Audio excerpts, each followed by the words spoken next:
Today we're creating a batik look, a cross and a heart. I'm going to start by drawing the cross using a piece of chalk. You can also use like a piece of charcoal or anything else that kind of has that dusty quality to it. So when we come back in later on with the black paint, the paint will actually replace the chalk on the picture. So I'm just going to draw out the rest of the cross. And I'm adding a heart here on the other side. Making sure that my lines are nice and thick. I'm going to take the ruler and just draw lines through my cross and my heart, kind of giving it a little stained glass type of quality. So it looks like a stained glass window. Again, make sure that your lines are pretty thick. Alright, so now I've got my lines drawn out. I will start coloring the heart and the cross using our cool colors, which are your greens, your blues, and your purples. I chose all of the greens, blues, and purples out of my crayon box. And now I'm just going to use a variety of them. I'm going to change them out. I believe that I've actually used every single one of the greens, blues, and purples that were in my box of crayons. I'm giving a very good pressure of the crayon on the paper because I want there to be a nice thick wax layer. As you can see, there's no white of the paper showing. You want to make sure that you're pressing pretty hard, because if you leave it too light and you leave parts of the paper showing through the crayon, when you go to paint over it, the black paint will actually stick to the paper, and then you'll have black spots instead of your nice bright colors of your crayons. Now what I have left is the background, making this kind of look like a stained glass window, like I said.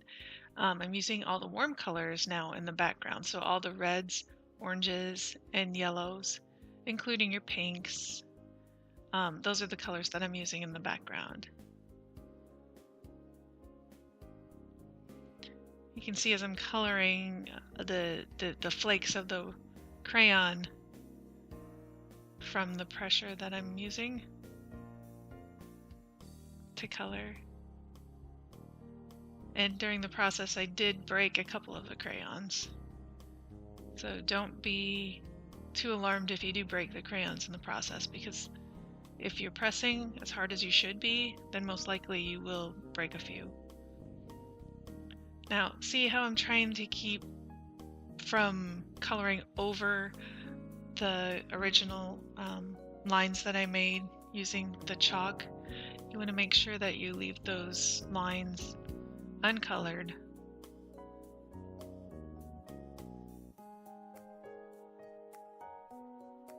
Most likely you'll smear some of the chalk while you're using the crayons and coloring. I certainly did. And that's not a problem. It disappears when you go back to paint over it, which is the last step, which is coming up pretty soon. So as you can see, I've got the cross and the heart done with the cool colors, which are your greens, blues, and purples. The background is reds, oranges, and yellows. Alright, so I actually forgot to film one of the steps, and that was actually crumpling up the paper into a ball and laying it back out flat.